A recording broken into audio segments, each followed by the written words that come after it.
E Provérbios, capítulo 3, versículo 5, o tema é direção nas decisões. Olha só o que Salomão escreve, o homem mais sábio da Bíblia. Ele fala assim, ó, acharam, igreja? Olha assim, na versão da Bíblia que eu estou lendo, né?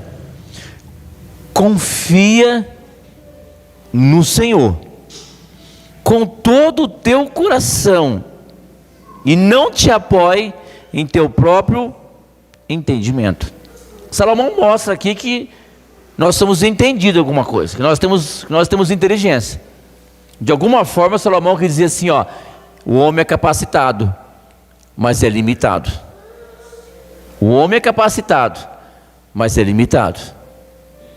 Deus dá capacidade para o ser humano, mas é limitado. Vamos continuar então? Em todos os teus caminhos reconheça-o, e ele direcionar as tuas veredas. Ele vai direcionar o caminho que você deve tomar, o caminho que eu devo tomar. E às vezes nós andamos tão perdidos, às vezes, não é isso? Às vezes nós não sabemos a quem recorrer, às vezes nós não sabemos quem pedir ajuda, às vezes nós ficamos perdidos. Às vezes o GPS da vida, a gente liga o GPS, e o GPS fala assim, ó, recalcula a rota, recalcula a rota, recalcula a rota, porque estamos errando e não sabe para onde ir. Versículo 7, não seja sábio aos seus próprios olhos, teme ao Senhor e se afasta do mal. O que ele quer dizer aqui? Não acha que você é tudo, que você não é tudo, não. Cuidado, Deus te deu inteligência, mas você pode se matar pela inteligência que você tem. A sua inteligência é limitada e pode levar para o caminho errado. Se você vê essas pessoas tão prendadas, tão inteligentes, não é isso?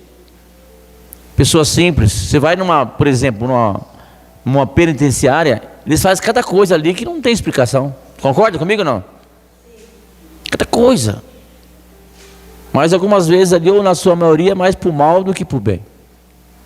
Tem umas pessoas muito inteligentes demais aí. Tem pessoas muito inteligentes. Mas às vezes, ou na maioria das vezes, a inteligência vai levar para o caminho errado.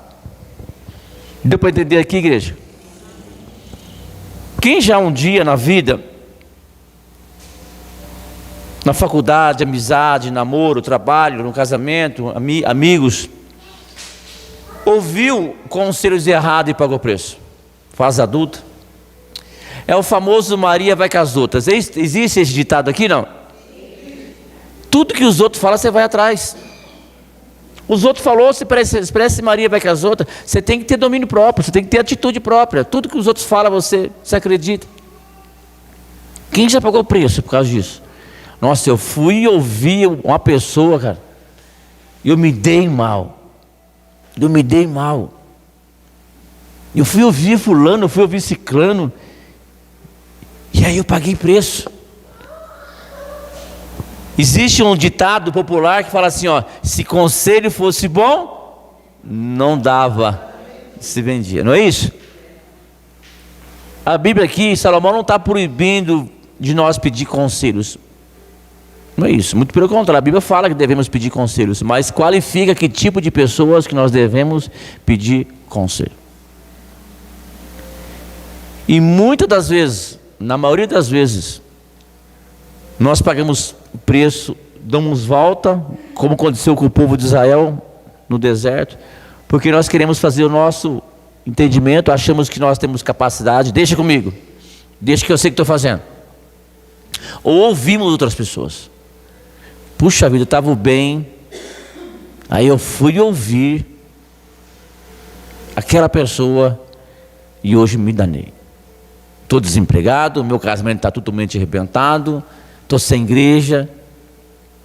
Não é assim quando uma pessoa sai da igreja, ela não se contenta, mas quer levar umas 2 ou 3 para sair junto?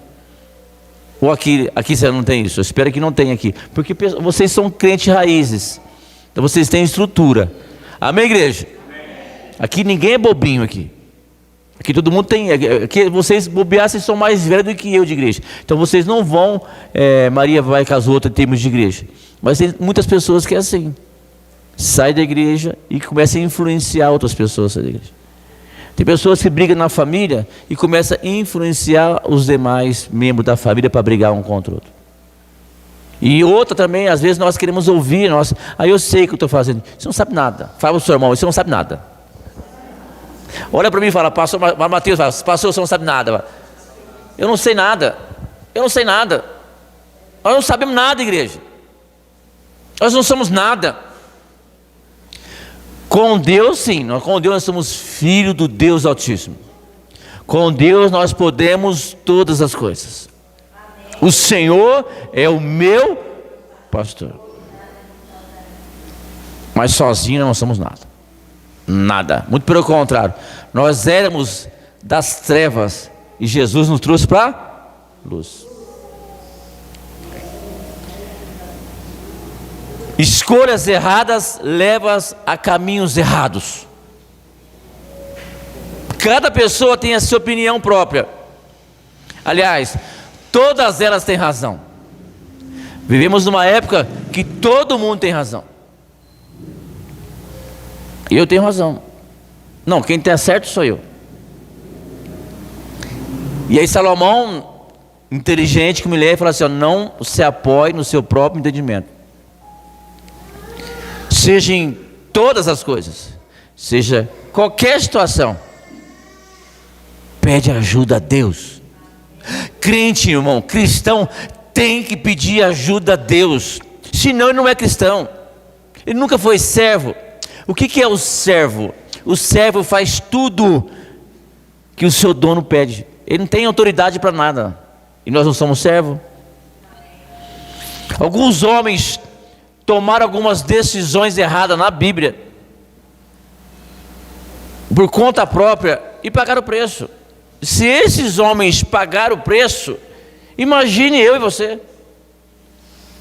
Primeira pessoa que não ouviu o conselho de Deus, ouviu o conselho do diabo, e toda a humanidade paga preço até hoje, eternamente. Quem que é? Eva. Não é isso não? Ela ouviu uma cobra astuta. Ela não ouviu a Deus. Deus deu um conselho, falou: não comes desse fruto. E a cobra falou: se você comer, você vai ser igual a ele. E ela foi lá e comeu. Ela não só comeu, mas também como deu para o seu esposo. Ela foi na sua intuição, ela foi no seu próprio entendimento e ouviu conversa de pessoas erradas. Consequentemente, todo mundo pagou preço, porque ela foi influenciada, ela foi tentada e pagou um preço. Todos nós corremos o risco de ser manipulado por uma cobra. Nenhum de nós. Aconteceu a mesma coisa com Jesus no deserto. Lembra que Jesus ficou no deserto 40 dias, 40 noites, teve jejum, fez jejum, lembra? Quem estava lá para tentar ele? Se és filho de Deus, transforma essa pedra em pães. Se é filho de Deus, pula aí do alto. Se és filho de Deus, vou te dar. Se você me adorar, eu vou dar toda a riqueza que você está vendo. São tentações, meu irmão. O primeiro homem caiu, Adão. O segundo homem, que é o segundo Adão, é Jesus Cristo. Teologicamente falando, é o segundo Adão, ele não caiu. Então, esse tipo de manipulação, esse tipo de tentação veio com pessoas mais importantes desse mundo, que é o primeiro homem e o segundo homem. E veio com todas as pessoas nesse mundo. Imagine eu e você que nós somos pessoas frágeis, nós somos pessoas comuns. Todo dia você está sendo tentado. E eu também, seja no trabalho, seja no trânsito, seja na igreja, em qualquer lugar. Sempre vai existir alguém que vai no teu ouvido e fala: larga a mão disso. Seja jovem, seja criança, seja adolescente, seja adulto, todos nós corremos o risco de a cobra vir no nosso ouvido. Sim ou não, igreja? Sim. Porque se você for hoje, eu falo de penitenciária, se você for ver hoje, a maioria de pessoas detentas é ex-cristão. Você pode entrar.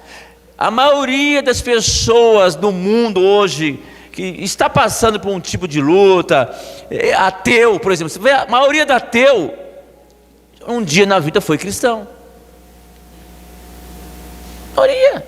Porque de uma forma ou de outra, ele foi manipulado, de uma forma ou de outra ele foi frustrado, de uma forma ou de outra ele foi conduzido a pegar um rumo, e depois que pega esse rumo não tem mais volta.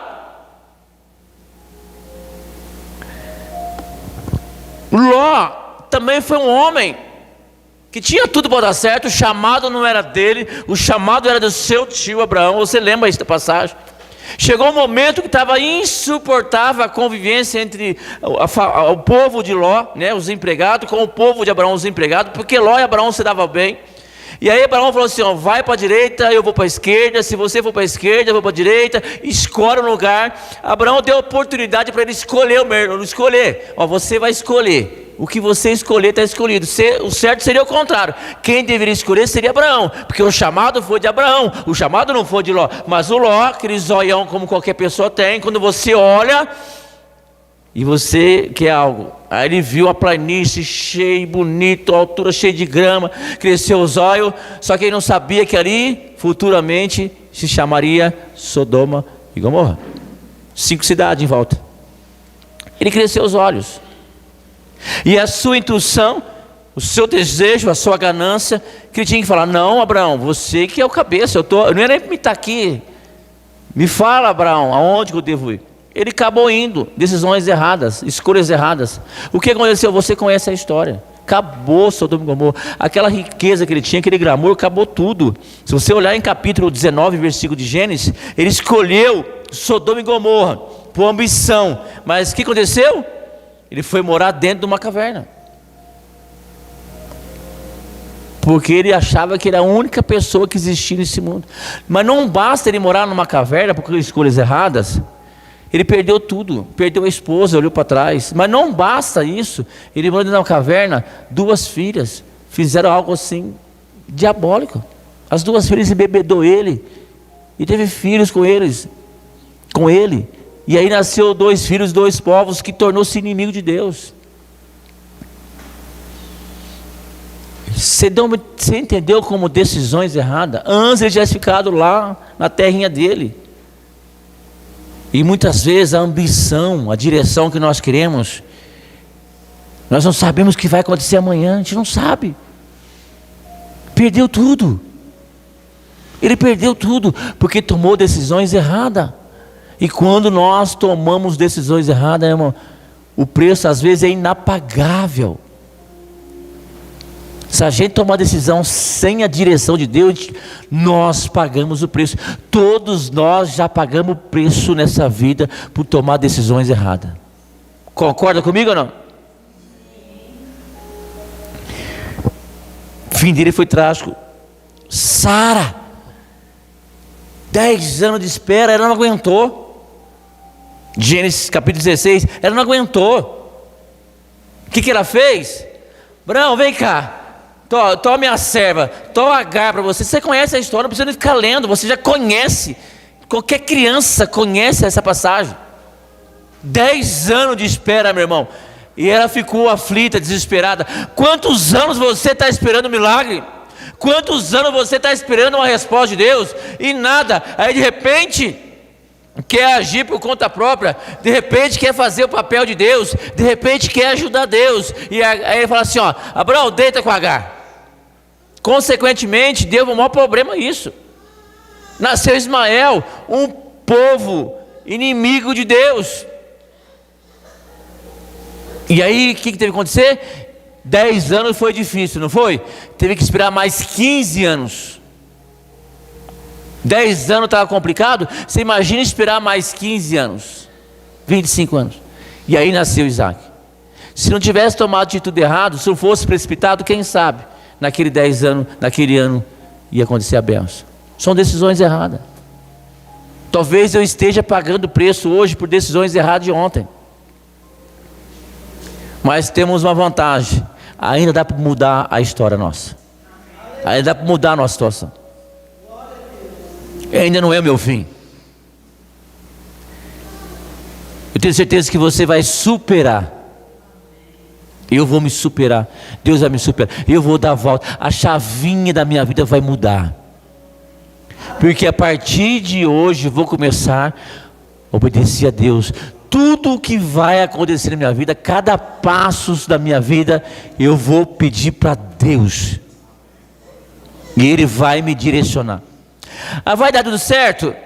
Vai ter luta, vai ter luta. Jesus falou para os apóstolos, 2 barquinhos, atravessa o outro lado. E eles atravessaram, e Jesus estava junto. Houve uma maior tempestade, e eles desesperaram, ficaram com medo. Jesus, não importa que nós merecemos, o senhor está dormindo. Jesus foi lá e acalmou a tempestade. Irmão, você está debaixo da direção de Deus, vai vir tempestade, mas Jesus vai acalmar a tempestade. Agora, se nós não estamos debaixo da palavra de Deus e vem a tempestade, é difícil ela acalmar, hein? Porque nós não temos fé o suficiente para poder ficar firme. Davi decidiu não ir para a guerra. Todo rei tem que ir para a guerra. Ele, no fim do seu ministério, fim de carreira, e muitas pessoas acham assim que relaxa. Não, eu estou da igreja há 30 anos, estou na igreja há 20 anos, chega, isso aí é para os outros, é para os meninos de hoje. Calma, não é assim. O dever de um rei é estar na guerra, é um dos primeiros que está na frente. Ele decidiu não ir para a guerra, ficou em casa. Concorda? Você lembra? Já captou o que eu quero falar? Não. Ele foi na varanda da sua casa, ele viu uma mulher tomando banho, Batseba, mandou chamar e engravidou ela. Aí ele não se contenta, manda matar Urias, que é o marido que estava na guerra. E você conhece a história. O menino dos olhos de Deus, ele foi ouvir, tomou decisões erradas. Ele foi ouvir a sua intuição, foi ouvir o seu poder, tem o que eu quero, a mulher que eu quero, tudo que eu fizer vai acontecer, eu que mando. Esse é o problema do poder. O poder destrói a pessoa. A cadeira destrói a pessoa. Isso aqui destrói muita gente, irmão. Eu estou no controle, eu sou o pastor, eu sou o professor, eu sou o diretor. Ei, isso não é nada, nós não somos nada. Isso aqui é apenas o microfone.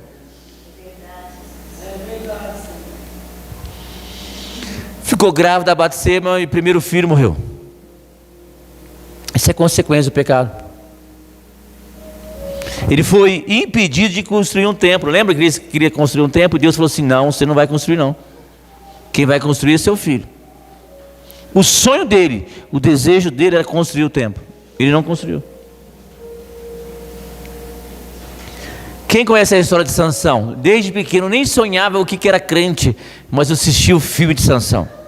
Sansão, ele foi projetado para uma única coisa. Ele foi programado para uma coisa só. O único propósito, Sansão nasceu para salvar o povo de Israel das garras dos filisteus. Sansão ficou mais próximo dos filisteus do que do próprio seu povo. Você vê a Bíblia inteira. Você vê Juízes capítulo 16, só vê Sansão e filisteus, Sansão e filisteus, Sansão. Você não vê Sansão com o seu povo. Você não vê Sansão ajudando o seu povo. Você vê uma briga particular entre Sansão e os fariseus por causa de um casamento com uma filisteia. Você não vê. Você não vê nenhum momento na Bíblia que Sansão destruiu os filisteus porque os filisteus invadiram Israel. Você não vê isso. Ou você vê, ou minha Bíblia está errada. Ele foi separado para destruir. Muito pelo contrário. Ele achava que ele era o cara mais forte dessa terra, então ele fazia o que ele queria, saía com as mulheres que ele queria, foi para bordel, casou com pessoas erradas, só fez coisa errada. Ele tinha um voto de nazireu. Se você olhar em Números capítulo 6, fala o que é voto nazireu. O que é voto? Hoje é impossível uma pessoa ter voto nazireu, ou quase impossível. O que é voto nazireu? Você não pode tocar em nenhum tipo de cadáver. Então você não pode tocar nem carne morta, frango. Você não pode nem tocar. Você não pode beber nada, ingerir nada de bebida feito por uva, suco de uva, bolo de uva, vinho, nada disso. O cadáver, ele podia tocar em cadáver. O que ele fez? Tocou no leão. Lembra que ele tocou no leão? Tirou o mel do leão? Lembra, igreja, que ele tocou no leão morto e tirou o melzinho do leão? Cuidado, viu? Cuidado com os melzinhos da vida. Os melzinhos parecem ser doce. E além de ele comer o mel da onde não deveria tocar, ele deu para os seus pais experimentar o mel. Então cuidado. O diabo é docinho. O diabo ele manda melzinho para você. O diabo ele é tentador. Ele não poderia cortar o cabelo. E ele pegou e falou para Dalila que meu poder está no cabelo. O poder está na obediência. No fim, o que ele virou? Ele virou cego, virou o palhaço da corte. Literalmente virou o palhaço da corte. Porque ele estava numa arena, servindo ali como palhaço e cego. E aí ele pediu para Deus uma ajuda, uma orientação. Deus, me ajuda, mais uma vez. Me dá uma força pela última vez. E Deus deu. E aí o seu propósito foi atingido. O propósito de Deus. Matou todos os filisteus, mais do que ele matou nos demais das vidas. Judas Iscariote traiu Jesus por 30 moedas de prata. Tinha tudo. Apóstolo, tesoureiro, carga de confiança. Cometeu suicídio por enforcamento. Seja a sua decisão, faça pela glória de Deus. A nossa primeira grande decisão é pedir orientação a Deus. Não tentamos tomar decisões alheias do meu jeito, do jeito que eu quero. Talvez a sua história não é diferente. Talvez se eu dar o microfone para você, fala, conta um pouco da tua história. Não, aliás, conta um pouco do teu tombo. Quem já levou tombo na vida aqui? Todos nós. Defina prioridade e valores na tua, na minha vida. Isso é muito sério, igreja. Entenda o que é realmente importante para mim e para você, para nós pararmos de apanhar. Chega de levar surra. Gente, a gente apanha todo dia. É chicotada todo dia. Pá, pum, pá, pá, pá, e pá. A gente levanta, apanha de novo, levanta. Espera aí. Chega. Tem algumas coisas que tem que ser prioridade na minha vida, na tua vida.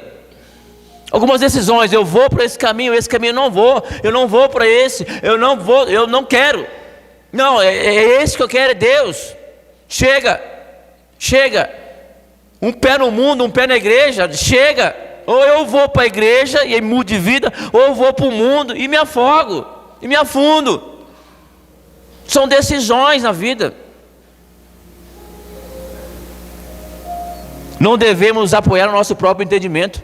Às vezes nós achamos que somos certos, às vezes achamos que somos bons, às vezes achamos que somos dono da razão, e as pessoas querem te orientar, as pessoas querem falar para você, querem falar para mim, a gente não aceita.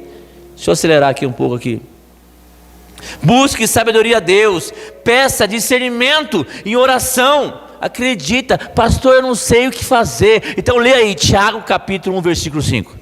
Vou dar uma orientação para você e para mim. Eu estou falando para você aquilo que Deus já falou para mim primeiro. Amém, igreja? Amém. Se eu estou sendo bravo com você, imagine como Deus foi para comigo.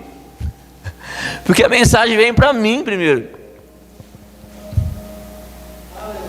Se você está levando uma chibatada, eu já levei 3. Porque eu levo chibatada na hora que eu vou escrever, eu levo chibatada na hora que eu estou falando, e levo chibatada quando eu saio daqui e vou para minha casa. Deu a entender, igreja? Ah, pastor, estou sem direção, pastor. Eu não sei o que fazer, pastor. Pastor, eu não sei o que fazer, eu vou te explicar o que você vai fazer. Tiago capítulo 1, versículo 5.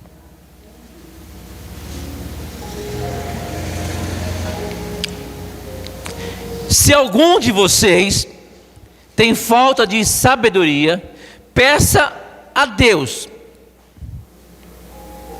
que a todos dá livremente, de boa vontade, lhe será concedida. Ele vai conceder, Ele vai te dar para você. Peça para Deus. É que na maioria das vezes nós somos ansiosos, somos precipitados, a gente não aceita algumas coisas, a falta de humildade dentro de nós. Começa por mim. Confie no Senhor, não no seu próprio entendimento. Seja prudente, pense antes de agir. Tem gente que não pensa, já age primeiro, já fala primeiro, já toma atitude primeiro e depois se arrepende.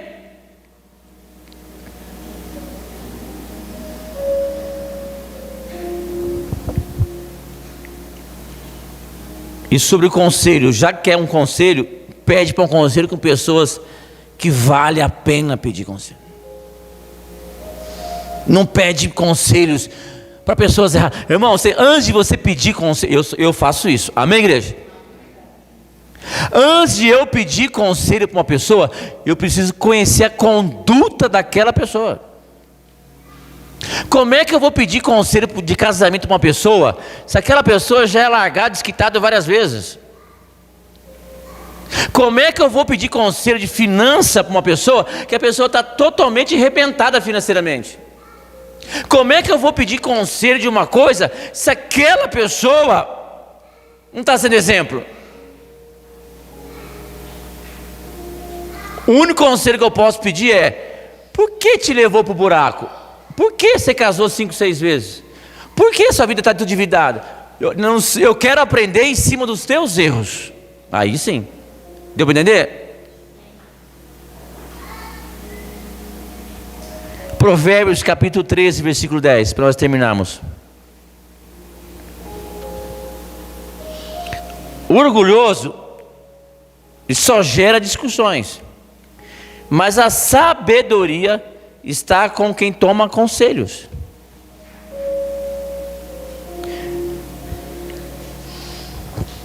Quer conselho? Pede conselho para pessoa sábia, crente de verdade. Crente de verdade. Não frequentador de igreja, mas crente. Essa pessoa eu vou pedir conselho. Curva sua cabeça do jeito que você está e vamos orar aí em nome de Jesus. Onde você está? Vamos fazer uma reflexão. Começando pela minha vida. Deus, nem terminamos março, 3 meses. Muitas pessoas já estão cansadas. Muitas pessoas já estão debilitadas, Senhor, dentro e fora da igreja. Seja serrana, nazareno ou não, Senhor. E temos visto muitas igrejas debilitadas, cansadas, Senhor. E nós estamos cansados, Senhor, de insistir no mesmo erro. E nós não temos força para mudar. Até queremos mudar, até tentamos mudar, mas em prazo curto desistimos, porque a circunstância é desfavorável. Até tentamos, mas tempo curto, Senhor. Nós não temos força para insistir, para perseverar, Senhor. Cuide de nós, Senhor. Senhor, nós estamos aqui clamando ao Senhor nessa manhã. Clamando, meu Pai, a sua misericórdia sobre as nossas vidas. Se tem alguém aqui na igreja nessa manhã, meu Pai, necessitado de uma mudança de vida radical, coloca as tuas mãos, Senhor. Seja na área amorosa, seja na área física, seja na área espiritual, seja na área emocional.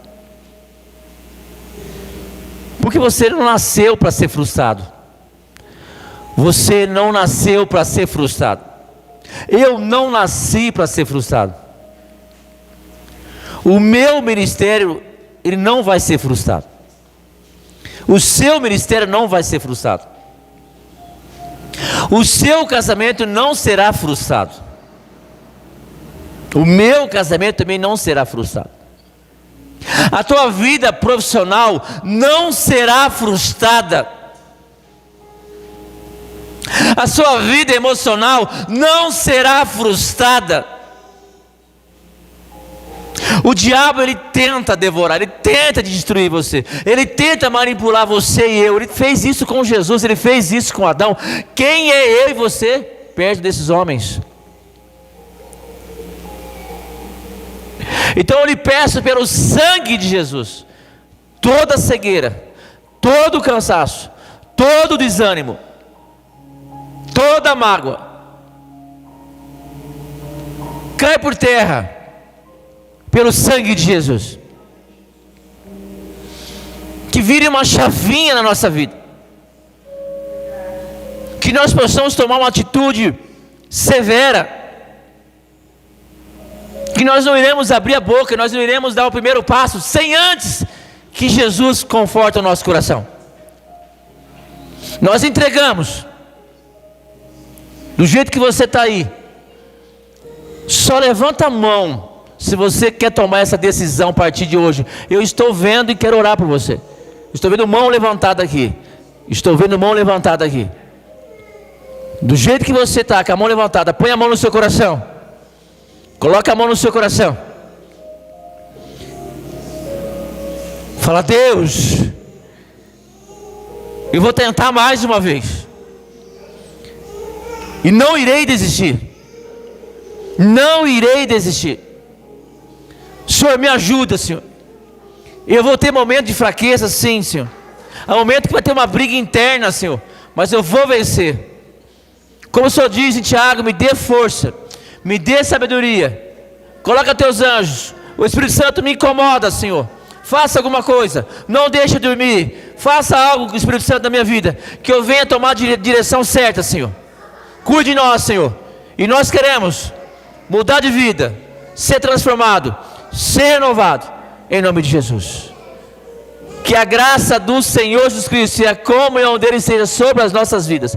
Que nós possamos voltar para nossas casas, cheio da tua graça, com direção. E que seja uma semana abençoada nas nossas vidas. Amém, igreja? Vamos para casa? Não falte semana que vem, a não ser se realmente precisar. Convide pessoas. Vão para casa. Que Deus abençoe vocês aí, em nome de Jesus.